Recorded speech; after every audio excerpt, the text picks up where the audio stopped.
Good morning, everyone. You're welcome to Forge from Iron. I'm Gatesy, and that is Duke. How are we doing, sir? I'm very well, my friend. Very well. Yourself? Yeah, not bad, mate. Not bad. I'm looking forward to tomorrow. The trip up to Old Trafford. Hopefully, we'll get a bit more luck than we had up there the last time. I think I'm hoping that we'll have a little bit more attacking thrust. But the thing that worries me is no Jesse Lingard because he's been a big part of our attacking play in the last sort of month or so. How do you think that that's going to impact on I mean, things? you say that, but we went up there, didn't we, for the FA Cup? Mm, And um, to be honest with you, mate, I don't think we played badly. no. We all right. We lost and we didn't have a lot of the ball. Right, yada yada. I get it, but I don't think we played badly. And after 90 minutes, it was 0-0. So if we go up there tomorrow evening and we come back with the same result of 0-0 after 90 minutes, I'm Mm, not going to be disappointed. I'm not. Like, I mm, mean, listen, I'd love 3 points tomorrow. I really would. But yeah. and that being said, as you probably well know, and I know you enjoy all of this malarkey. How many are they missing? Well, last I looked, Cavani's very unlikely to make it. Hmm. I'm going to cover this off in a little bit more detail in a bit, but just off the top of my head, I Cavani, think is it 6 or Rashford, 7? well, Pogba, Mata, Jones, Rashford, Cavani, who else? Martial are all said to be massive doubts. I'll go into it a little bit more because I've done a sort of like my thoughts on Yeah, how yeah, yeah. both teams are going to line up. So I'll go into a bit more detail down the track. But yeah, they've got quite a few injury concerns when you actually look at it. And I the bigger mean, players, mate. The bigger player. That's the well, key. and That's also the key. De Gea's he is back in Manchester apparently. He's back from his paternity leave in Spain. But Solskjaer's not too sure because obviously he's got to self-isolate and all the rest of it. He's not too sure if he's going to be available. But to be fair, it's not a bad sort of like reserve to have, is it, in Dean Henderson? I mean, he made from. I didn't see the game against Milan on Thursday night, but from what I read and a few of the players that a few of the Man U fans that I have cropped up around my Facebook. Yeah. Did say that he made a massive faux pas on Thursday night, and he was responsible. It was his mistake. Now, like I say, I haven't seen it. I don't know, and I'm not gonna pretend that I've seen it. I have no idea. But Yeah. from what I gather, he made that big mistake, his first big blunder that led to a goal since taking over. So, I mean, listen, the fact that they're missing some key players. The Mm, fact that okay, we're missing Lingard, but that does also give us a chance to play a couple of different types of formations.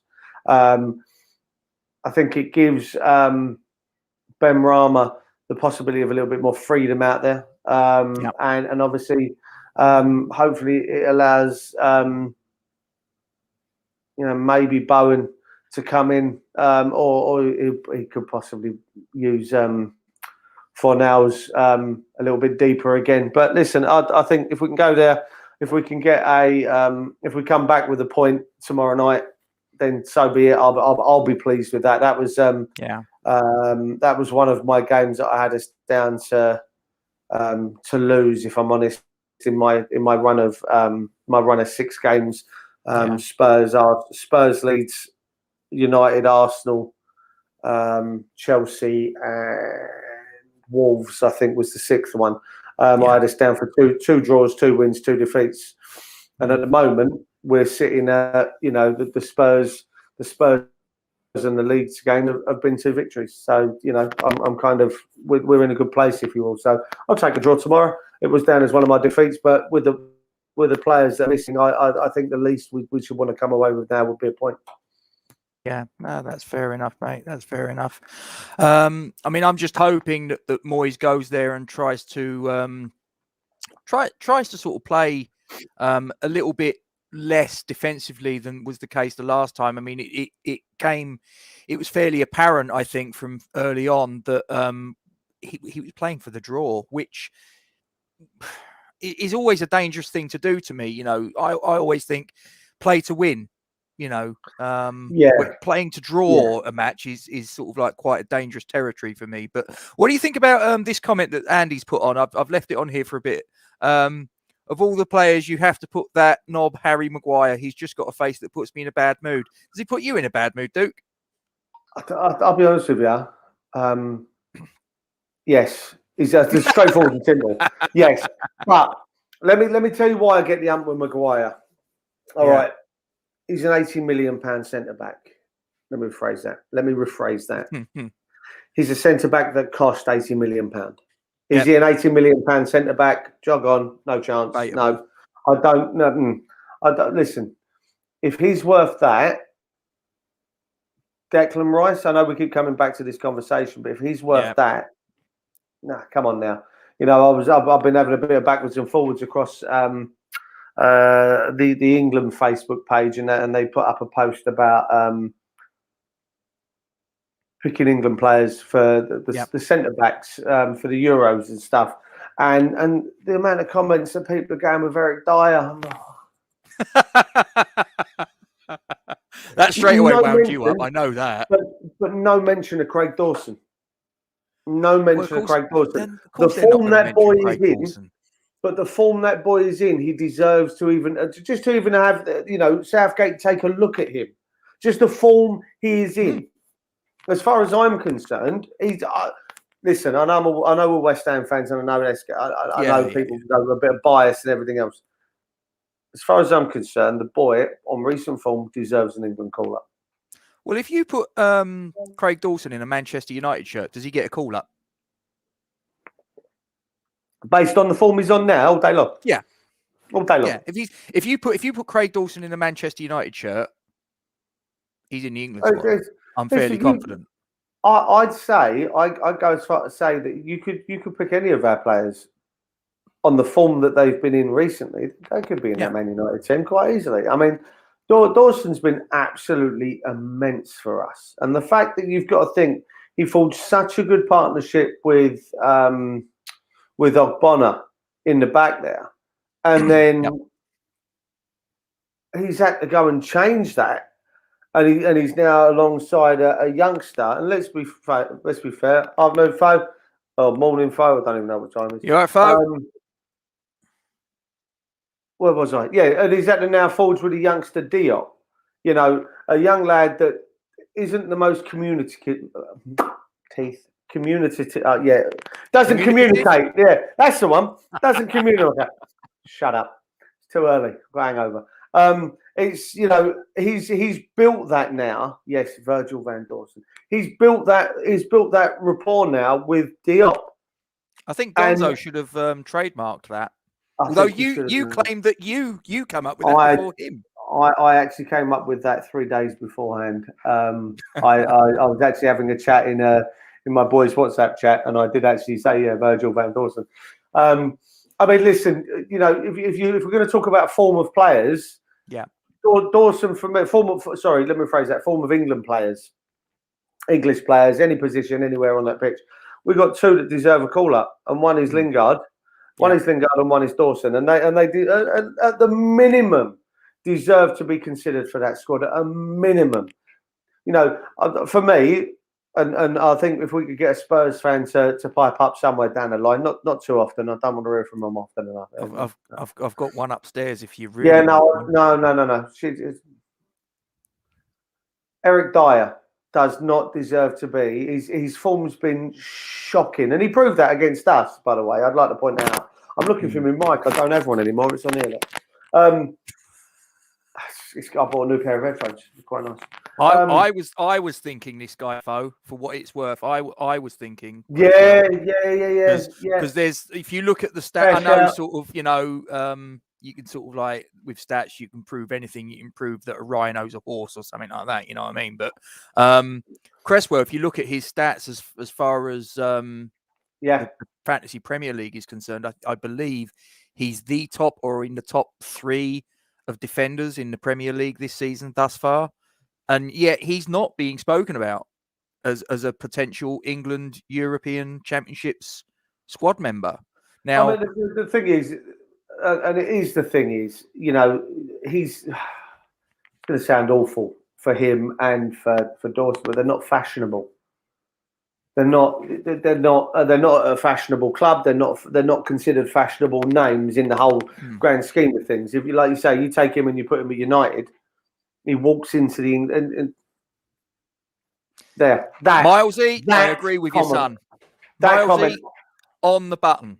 I actually years ago, and this was when Capital Gold used to do the radio call-ins. Oh, you're going back some, right? I was Jonathan living in Pierce. Yeah. I was living in Thamesmead, so we're going back. God, Jesus, I haven't been in Thamesmead for. That's got to be a good 20, 25 years, isn't it? Me and the missus have been together. Oh Christ, 20 years. We're going back in the late 90s. I'd probably. In fact, it was the year West Ham were in the second tier, if you want. What we're under? in the second. Mate, listen, I can't remember what it is. Or under? Let's not. Possibly. And I actually phoned in. I would have been 16, 17 at the time. So we're going back. And that was only about 5 years ago, wasn't it, Duke? Far too long ago.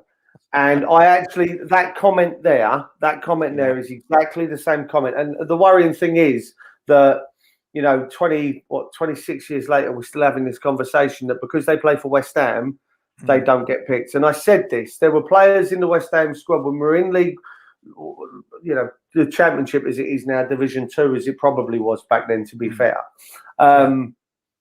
We had some cracking players in our team that should have been walking into the England squad. But because we were West Ham and because we were second tier football, they weren't even being looked at. And it was embarrassing. And I phoned up 1548 or Capital Gold, and I actually said that live on air. And I can't remember who it was, but a couple of the pundits came back and they completely agreed with me that we're being overlooked because one, it's West Ham, and two, we were in the second tier of football. So, you know, it hasn't changed over the years, and it's hard to take that it hasn't changed over the years. That you know, was it Upson when Upson was with us, and you know, I think if I remember rightly, he may well have worn the number 6 shirt when he played for England as well. Because I did make a comment on that. But we're not, like I say, we're not a fashionable club. Can you make sure she's separating the colours behind you for me, please? Make sure she's it's not a tumble dryer. It's a tumble dryer. Okay, fair enough. Yeah. We discussed this before. It's one of them super duper energy saving ones. It doesn't have a heater. She's looking like. Sorry, I don't want to be here. Let me get off camera. That's all right. Bless her. She's going to have to get used to this, unless I do. Right. Now, hold on. Can I just stop you there? Right. We've just had a comment from a Facebook user. Now, whoever you are, I've got to tell you, it's come up, but it only comes up as Facebook user, and we don't have your name. We don't have your picture. You've made a comment. I'm going to put it up on the screen just here. But what I need to tell you, dear Facebook user, is that if you want us to know who you are and your picture and all the rest of it, what you've got to do is you've got to grant StreamYard permission to see your name and your picture. So what you've got to do is you've got to go to streamyard.com/Facebook, and then you've got to do some bits and pieces there to give permissions and all that malarkey, because we can see your comment. I've got it there, but it just comes up as Facebook user. So I don't know. You could be my brother for all I know. But I don't know it's you. So very true. Still stupid press now, even when we win. Yeah, I completely agree. And whoever you are. So, but as I say, if there's anybody watching this through the Facebook platform, if you want to make a comment and you want to put a name to your comment, as I say, just go to streamyard.com/Facebook and just follow your nose, do the permissions and all the rest of it. Fo, she probably doesn't, but she's just going to have to get used to it, to be fair, you know. What can you do? Yeah. What can you do? That's all right.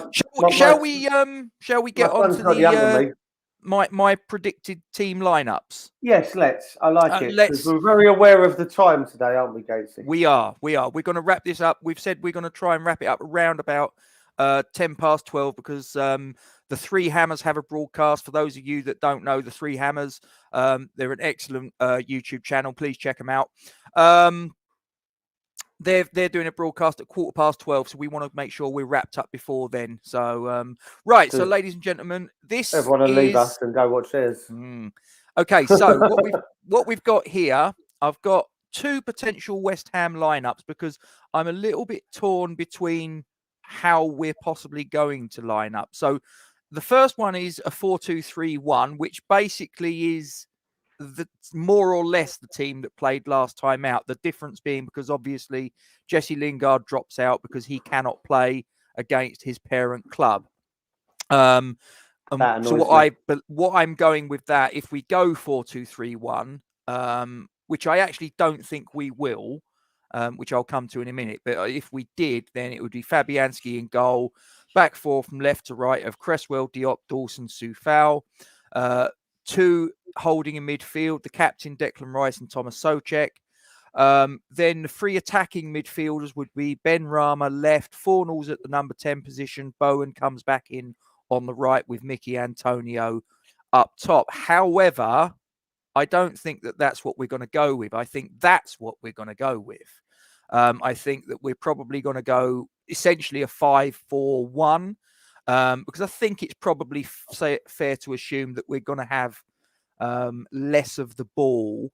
So I think we're probably going to be a 5-4-1 when we don't have the ball. Of Fabianski, Johnson at left fullback, Cresswell, Dawson, Diop as the three centre-backs from left to right, and Soufal as the right fullback. Fornals operating just in front of Ben Johnson on the left of midfield. Rice and Souček obviously in central mid with Ryan Fredericks, I suspect, on the right, like they did at Villa, with Antonio up top. That's how I suspect we'll line up when we're out of possession. I suspect that when we have possession of the ball, the two fullbacks will push on into midfield and the two wide midfielders will push up just behind Antonio. So it will essentially create a 3-4-2-1 formation. Duke, give me your thoughts on that, matey. Right. My only issue with anything you said in both of those, I like both setups, and I think you're right.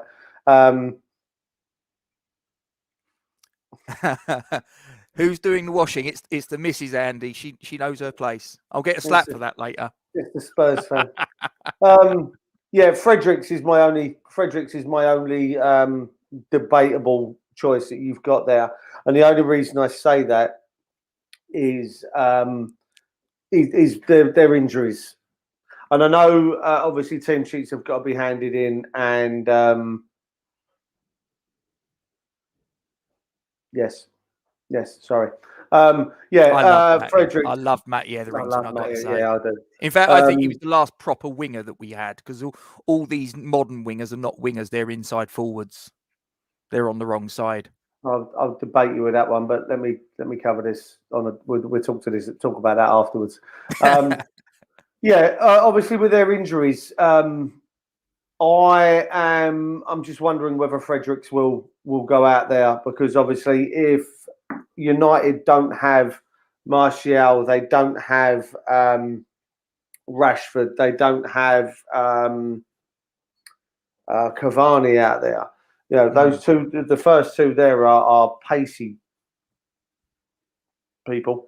And if they were playing, we saw what happened to Soufal when Rashford came on at the London Stadium. We should have been 4-0 up, but let's not go down that road. But Fredericks, there you go. With Foe. I take that on board. I was kind of torn, Foe, if I'm being honest, between the two. And there's talk that Rashford is probably not going to play. I think if he does play, then I think that it may be more beneficial to go with Fredericks. If he doesn't, then I agree with you. If Rashford is injured, then Bowen might be the better bet. But yeah, we'll see what happens. It's just a little bit of fun. Just a little bit of fun. It's a good. I mean, you're right in what you're saying. It just depends. I mean, if we can get some sort of confirmation. Morning, Ken. Yeah, again, good shout there. It's a good setup, but for me, the formation really, you could dictate the formation dependent on, if we can get some sort of clarification on their injuries. If we know that for 110% that they haven't got Rashford, they haven't got Martial, we know they haven't got Cavani. There's a couple of other injuries that are spackled through that squad.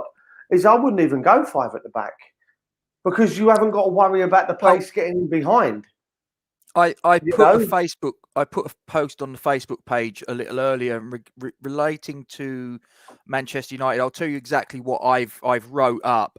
So Martial has a 25% chance of playing according to the Premier League website. Rashford I'm telling you now, he won't start. No, Rashford won't start because they're going to want him away at Milan. Milan, yep. Rashford is 50% and Cavani is 25%, so they're unlikely to start. Pogba, Van der Beek, Mata and Jones are said to be definitely out of contention for a squad place. De Gea is back in Manchester after paternity leave in Spain, but is self-isolating and is unlikely to be available. Bailly may be retained, but the belief is that Lindelöf will return and he will partner with Maguire at central defence. McTominay and Fred are virtually guaranteed to start, with Matic being benched. If, as expected, none of Martial, Rashford and Cavani return, Solskjær will either stick to his preferred formation, 4-2-3-1. So it is going to mean James Fernandes and Amad Diallo making his Premier League debut to come in. But alternatively, he could change shape to either a 3-5-2 with Bailly or Telles, or go 4-3-3 with Matic coming in and with Fernandes possibly operating as a false 9, which I just find it. Do your magic? Go on. There's the what I suspect we'll be facing tomorrow. So you got Dean Henderson in goal because it's said to be quite unlikely they believe that De Gea will be able to play. And then left to right, their back four will be Shaw, Maguire the captain, Lindelöf, and Wan-Bissaka. McTominay and Fred as the holding midfielders. Daniel James left, Fernandes number 10, and Diallo on the right with Mason Greenwood through the middle. Thoughts on that? It's still full of pace. It really is. I mean, to be honest, I know this sounds really bad. I forgot all about James. I think he's a cracking player. I think he's you know what? I think he's outstanding. I just think it's much. I was going to sound really much like Zaha. Much like Zaha. They're fantastic players. I just think the United move was too soon. I like. Listen, I like Zaha. I don't like. Andy, like. They're live now. Cheeky sods. I'm not having it. I thought they were 12:15. They were. Oh no, they're still on their thing. That's still coming up on mine. Is that the event to start? I've got it here. Look, I've got it in my look. Yeah, Milesy, I saw it as 12:15, so I tried to get this done by 12:15. But if you're watching us both, he's watching us both, so we haven't lost a viewer. That's all right. So, well, we've actually gone up by 2, so this is nice. I know this is nosebleed territory. Foe's just put a comment in. He says, "I'd play 4-2-3-1 like we did at City. If we can cope against them, we can cope against Manchester United in a back four." Yeah, good shout. Good shout. Not something I disagree with. I think that probably the likelihood is though that he'll probably go 5 at the back, but we'll see. I mean, as I say, I think both options are feasible. Richard, morning, mate. Hope you're well. I know. So just looking at the comments here, but I mean, what do you think? Do you think if we go up there and play the 4-2-3-1 formation or the 5-4-1 formation, which one do you think is the better option for us if this is the team we're playing? Well, I'll tell you what.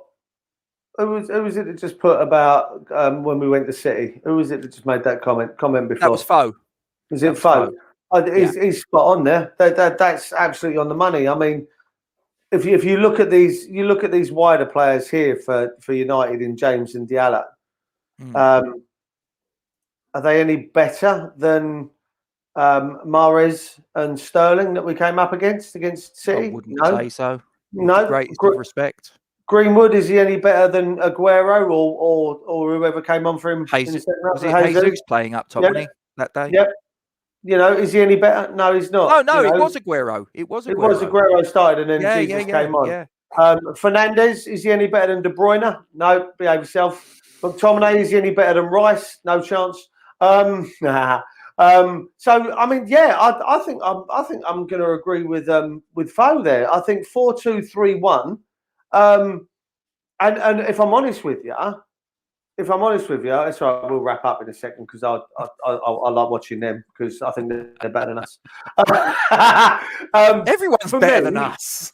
It's true. We're Mickey. Well, not even Mickey Mouse. We've got to be careful with that copyright. Yeah. I think, again, spot on, Kent. Yeah. Spot on. I think you're bang on the money there, Kent. I think he's a cracking player.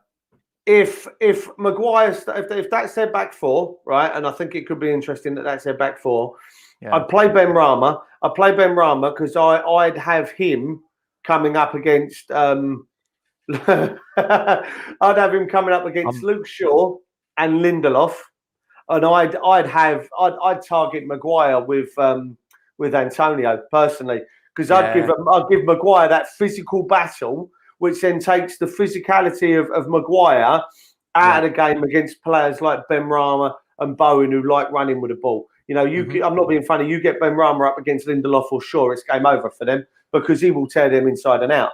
Like he will have them torn up in knots because he's that good. You know, with the ball at his feet. So yeah, I'd go with 4-2-3-1. And I'd actually without I'd go balls to the wind. Let's go. Listen, we come away from there losing. We've gone up there and we've given it a go. Everybody probably expected, isn't it? Well, we've gone up there and give it a go. But let's have a go, like we did at City. You know, we had a go, and if we're gonna go down, and I hope we don't, obviously, but if we're gonna go down, let's go down on our shield, and go down with a little bit of pride. Yeah. Yeah. I mean, listen, better to die a hero than to live a coward. I don't know if you ask, that attitude. If you ask Sean Bean that, he's died never near enough every single film he's tried to be a hero in. So, you know, I don't think he'd agree with you on that one, personally. Richard, just to clarify, I'm not getting involved in your domestics, by the way, saying about getting away from your son. Don't involve us in your domestic affairs, yeah? Anyway, the Nails has put a comment on, surely Ben Rama has to come on a lot earlier than he did in the Cup game. I completely agree, mate. I don't know. I don't think he's going to start, but he's saying has to come on a lot earlier. So I think he's accepting that Ben Rama's probably going to be starting from the bench. But did he come on the last time? I know there was extra time as well. So, you know, it's all relative. 87 minutes. 87th minute or something daft like that. You know, I mean, look, if Ben Rama's going to be put on the bench, fair enough, not a problem. But we have to give him at least half an hour as an absolute minimum, don't we? For him to have any impact. I mean, if you're putting him on with 5-10 minutes to go, I mean, you've paid 25 million quid for this geezer. He needs to get acclimatized to the Premier League, you know, sooner rather than later. If Lingard's not playing, he cannot play. No. Ben Rama is the replacement player, the only replacement player that I would pick out of our squad that steps into Lingard's position and his boots. So for me, I'm what he says there with if he is on the bench, he's got to come on, you know, 60 minutes. They're a minimum of 60 minutes into the game. But I think we can go out there. Foe's right. Bang on. Right. Yeah, bang on the money. I mean, that really annoyed me, that Liverpool game, because it was quite obvious that we paid Liverpool too much respect. He has a history of that with anything in the top six. He always did at Everton. He showed the top six far too much respect. And he not saying he got spanked every time for it, because he didn't, because they were always there or thereabouts. But he showed them too much respect where in games where he certainly could have got wins. So, listen, 4-2-3-1. I'd start Ben Rama. I'd start Bowen. I'd start Fornals. Exactly. We've got 48 points. We ain't going down. That'd be me. And I said the setup there with Ben Rama going against, Shaw, Lindelof, not necessarily Wan-Bissaka because he's a speedy sod. So try and avoid going down that side of the pitch. Let's stick to Shaw, and that'd be my focus. Yeah, I mean, you say Wan-Bissaka. I mean, I think defensively he's a very, very good right fullback. Offensively, I'm not too sure he's quite on the level of. Yeah, no, but you ain't getting in behind him because he's so quick. No, that's true. That's true. He is a bit rapid. You'd have to be sort of pretty quick and tricky to get sort of like too much out of him. But guys in the live chat, if you want to get your score predictions in and scorers, please do. Miles, he's gone early. He's gone 2-0 win tomorrow. Rice penalty and Antonio. Love that. Mate, listen, I'd be happy with 1-0. So if we had the 2-0, mate, I'd be cock a hoop. I'd be cock a hoop. I seriously would. I think even going there and getting a battling point, I think wouldn't be the worst result in the world to take us to 49. It just depends upon, what's up against us. Are the three forward players of Martial, Rashford and Cavani? Because, I mean, as well as I do, sometimes it's a little bit of mind game. Sometimes, you get the opposition manager saying this player's out, that player's out, and then the team sheets are handed over and they're all there. I wouldn't say that. And that completely changes things. Maybe not all three, but maybe if one or perhaps two of those three players. So let's say the two that I probably wouldn't want to face would be Martial and Rashford because of their pace. Yeah, I mean, like I've said, listen, they've still got pace in that side there. In James and Diallo. Yep. Greenwood's not slow. But what you've got to look at, although they are just as quick and just as tricky with regards to the type of players that they're going to be coming in to replace. I can think of two people, Richard, just to answer your question. Well, they're not. The quality's not there for me, and that's why they're not starting every game in front of the others that are injured. So, listen. Let's start wrapping this up because I don't want the others. Yes, you are, Fo. You're allowed. Listen, this is our channel. You can do it. I'm telling you now. I give you dispensation. It's fine. Richard, you've got a customer. I am toying. Oh, Fo. To be fair, he's probably being glass half full rather than glass half empty. Oh my god! Go on, give us a prediction. I've got down here on my phone. I've got the three hammers going on down here, and Kent on there is just he's just said that Antonio is one shot but with power. Oh my god, that's just made me chuckle. That's brilliant. Honest to God, that is superb. Are you still here, Kent, or have you cleared off? We've got 6, so I think he might still be about. He might be. He might still be around. Just give us a wave, Kent. Just let us know you're still here if you're still here. 2-1 West Ham. 2-1 West Ham. I'd say we'll go 1-0 up. Yep. They'll equalise. We'll get the goal. I'm going to say it just because I say it every bloody preview video that we do. You're going to say Ben Rama to score, Ben Rama to score. He's got at some point, isn't he? Do you think he will start? Listen, we've done the tier list. We've done the tier lists, haven't we? So if we're, if I'm in charge, if I'm picking a team, if I'm doing the lineup, I'd 4-2-3-1. 4-2-3-1. I'd put him in the 10. I'd put Bowen out right. I'd put Fornals out left. I'd have the two boys sat where they sit as always. They don't move. And then you got the back. The back four picks itself. I'd have from Johnson and Fredericks on the bench as some sort of backup. Substitutions if it isn't looking great for us in that that first half hour. I don't want him to be frightened of pulling the trigger, though, on substitutions if it's not going right. If we are behind and he's gone with the other formation, he's gone 5-4-1. And we're 1-0 down. I don't want to be frightened of pulling the trigger and going 2-0 down. If I'd rather go out and, like you say, die on your shield and concede a second one trying to attack. So for me, I think if we go 4-2-3-1, it's a 2-1 West Ham. What about you? What do you reckon? I agree with Richard. I'm going 1-1. I think I started with 1-1. I think it'll be a battling performance. I think that we'll probably go 1-0 down. I'm gonna go, if the starting 11 that I've picked for Manchester United is the one that goes, I think Greenwood scores for them. For us, I've got a funny feeling. Cresswell free kick. Oh, Cresswell free kick. Oh, that's my prediction, to equalise, and we get a battling point away at Old Trafford that we can really take an awful lot of. I'm not too sure, Milesy. I'm not too sure, mate. Bear with me. I might. Have I got it here? Hang on. No, I haven't got that information to hand, my friend. I do apologise. I'm sure that information will come later down the track. Okay, so we're going to wrap it up now, guys. But I've got 5 insights I like to try and sort of put out there that I've got dropped into my lap.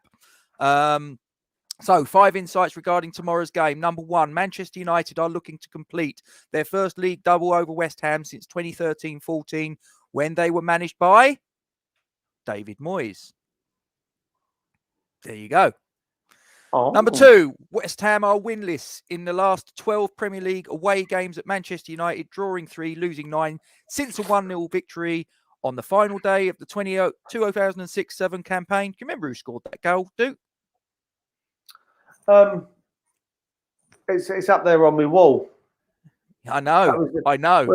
Has he done it again? Because that was something you found yesterday, wasn't it? It was. He's done it again, the little fella. That was the commentator's. That was the commentator's shout, wasn't it? He's gone and done it again, the little fella. What a finish, by the way. Number 3, West Ham have led Manchester United at half-time in each of their last 3 Premier League games, though have gone on to win just one of those, drawing 1 and losing 1. They are one of 4 sides to lead the Red Devils at the interval in 3 consecutive Premier League matches, which the other ones being Arsenal in 99 and 2000, and Chelsea in 03-04, and Liverpool in 2000-2001, with no team doing so for 4 games in a row. There you go. Number 4, Manchester United have netted 15 goals in their last 3 home Premier League games, winning 2 and drawing 1, scoring at least 3 times in each game. They have last scored 3+ goals in 4 home games in a row between May and September 2011 under Sir Alex Ferguson. And number 5, West Ham are looking to become the 4th London team to win at Old Trafford in the league this season, after Crystal Palace, Spurs and Arsenal. The only previous league campaign in which 4 London sides have won away to Manchester United was in 86-87. The 4 teams were Charlton, Chelsea, West Ham and Wimbledon. I thank you. I tell you what, I don't know where you find this, but it is quite fascinating. I'm not going to lie to you. I'll leave that to you, because I can't be bothered to go trawling through the internet. Jake has a Spuds versus Arsenal preview tomorrow at 10. He has 2 from each club and is ready to destroy them. Guys, if you don't know who Jake is, who Richard is, get yourself on West Ham Unofficial YouTube channel. He's a young lad. He's a mad keen West Ham fan. Honestly, this kid's a sensation. He seriously is. Milesy, see you tomorrow, mate. Look after yourself. Cheers, Andy. Take care, buddy. Mr. Cox, Senior, says, would love a point, to be honest. Yeah, listen, I don't think we could really complain if we go to Old Trafford, who, they've just beaten Manchester City, and if we got a point there, that would be absolutely marvellous. Dawson Header, 12-1. Now, that's got to be worth a tickle, that's got to be worth a tickle. There's Fo, definitely a quick going on that tomorrow. Fo, I do my research, mate. You know, I'm like, sort of like you go to the park and you see the swan, and it's sort of like it's just sort of like serenely gliding, yeah, underneath. We never look serene. Like crazy. That's us. We are never serene. Listen, there's nothing serene about what we do on these cameras, mate. Nothing at all. Is the Free Hammer still broadcasting? As far as I'm aware, yes. Okay. Well, we said we sort of like wrap it up around about 10 past, quarter past. Yeah, we'll wrap it up anyway. Yeah. So, guys, thank you very much indeed for joining us. As I say, for our pre-match discussion, lineups, and various other little facts and all the rest of it. So, obviously, you've got a comment section in the section below the video. Please, if you want to add anything, if you want to, set us straight on for anything you want to set straight on, agree with us, disagree with us, whatever it is, fill your boots. That's what the section's there for. Not a problem at all. Obviously, like the video. That would be absolutely brilliant. We much appreciate that. Share the video far and wide. Subscribe to the channel. One last thing, and I didn't do it at the beginning of the video. I completely got wrapped up in other little bits and pieces. I do apologize. My usual shout out for Isla's Army. Guys, if you're unaware of what this is all about, this is a young 6-year-old girl by the name of Isla Caton. She has a rare form of cancer. It's called neuroblastoma. It's particularly prevalent in young children. Now, there is no treatment for this on the NHS. Therefore, her family have got to stop what they're doing, put their entire lives on hold, cart this poor little girl all around the world to try and give her the life-saving treatment that she needs. This is very, very expensive. They've got to pay, obviously, for the treatment, with their lodgings, all of the other bits and pieces, as well as their bills that they've got to still cover in the UK. Guys, I don't need to tell you that this is a stressful time. Very, very expensive. And let alone you throw it in the middle of a global pandemic, mate. It's absolute hell on earth. They need our help. They really do. And I appreciate that, the times are tough out there, but, magnify that by a couple of fold and you're probably, where these guys are. You've got a PayPal page there. You've got a Just Giving page. There is no donation that will be too small. If it's £1, if it's £10, it's £100, whatever the amount may be, this family needs it. And it's as simple as that. And if you seriously can't donate anything, guys, thank you for listening. The only thing we would ask you to do is to share this video far and wide and to try and keep the momentum going behind this campaign, to try and save this poor little girl's life. And I thank you very much indeed for your time and your consideration. Last thing to say before we wrap it up, as I say, like the video, share the video, subscribe to the channel, hit the bell icon, and as soon as Duke or I upload any new content as and when, you will be notified straight away. Please follow us at Twitter at Forge Talk, and you can also find us at Facebook, Forge from Iron. That's Duke. I'm Gatesy. Thank you very much indeed for joining us, ladies and gentlemen. There's just one thing left to say. We're off to Old Trafford. 7:15 kickoff tomorrow. Let's try and get the 3 points. Propel us into European competition. Only one thing left to say, Duke, isn't there? Come on, you Irons. Come on, you Irons.